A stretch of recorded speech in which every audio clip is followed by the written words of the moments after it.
ripple effect of the Hamas attack on Israel is being felt around the globe. And that is certainly the case right here in Washington, D.C. We know that President Biden and Secretary of State Antony Blinken have been monitoring the situation from the White House.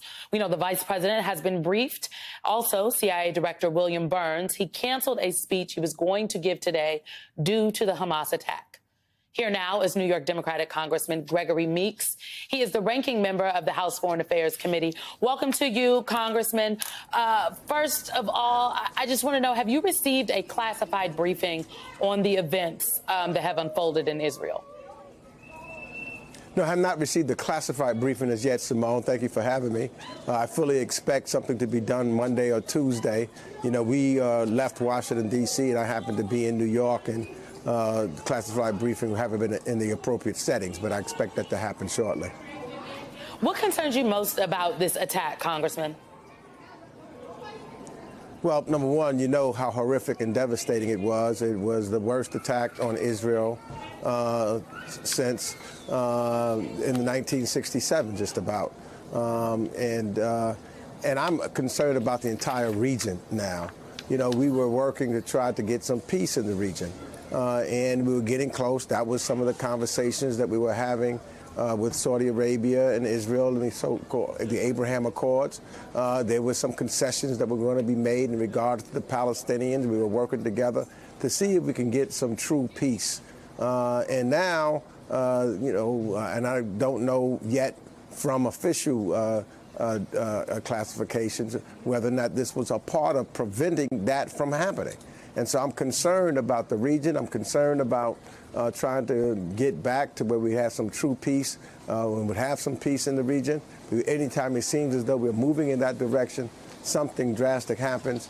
This, as I said, you know, Yom Kippur was the last attack of this nature, and here we go. And so I'm really concerned about the region and of course the life and safety of people. You know, I've got some friends that are in Israel right now. One is in a bunker. I'm told that they were close to a police station in one of the strips, and they've been there for over 12 hours now. You know, people have been, and I think it has been affirmed, kidnapped and held hostage. So I'm concerned about overall human life. You know, Congressman, some of your Republican colleagues in the House, and there are also Republicans who are running for president, they've all been critical of President Biden in the United States and the $6 billion deal that was made with Iran in exchange for American prisoners. Do you have concerns about that exchange, and if there is any connection to the $6 billion and this attack that Hamas has executed on Israel today? Simone, there is absolutely 100% no connection to that at all. And I despise my Republican colleagues who would even bring that up or talk about that at a time such as this, to try to play politics when Israel has been so devastated. We should be working together in a bipartisan way to figure out how we will make sure that Israel defends itself. Look, not a single dime has been dispensed to anyone, not to Iran, not to any humanitarian group. It has not been dispensed to anyone. And you know that this kind of operation could not have been planned overnight. This is a plan that had to take place weeks or months ago, long even before the deal. So there's absolutely zero opportunities of this dollars being utilized for anything. It has just been sitting in the transfer in Qatar as of now. Congressman, as we have this conversation, the House of Representatives is without a speaker. Are you concerned that this conflict is going to, that what is happening in the House is going to impact the ability to give proper funding support from the United States to Israel? And also, according to the Palestinian Central Bureau of Statistics, nearly 60% of residents in the Gaza Strip, they live in poverty. A third of Gazans live in extreme extreme poverty, to be exact. And so there is the question of, will you support increased funding for U.S. humanitarian aid efforts in Gaza? Well, I'm concerned about funding, period, in the United States right now. You know, just before this incident, we was talking about funding continuing for the Ukrainians.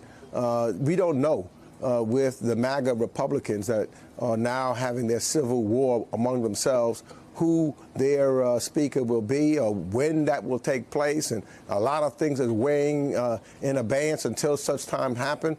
We know that, you know, they're probably, they are led by, it's really not only the Republican Party, it's the party of Trump, who has been involved in this, in the speakership overthrow in its entirety. So I don't have a clue, and I don't think anyone does, what the MAGA Republicans will do other than spell out rhetoric that is completely not true, as you talked about with reference to the dollars that was given for humanitarian aid in Iran, which had not been dispensed. So this crew that's in charge now, or where they're going, I don't have a clue. I don't think anyone has a clue, maybe other than Donald Trump and Steve Bannon, who seem to be leading that gang. Democratic Congressman from New York, Gregory Meeks, ranking member of the House Foreign Affairs Committee, really appreciate you getting to a camera today and taking some time. Thank you. Thank you for having me, Simone. Absolutely.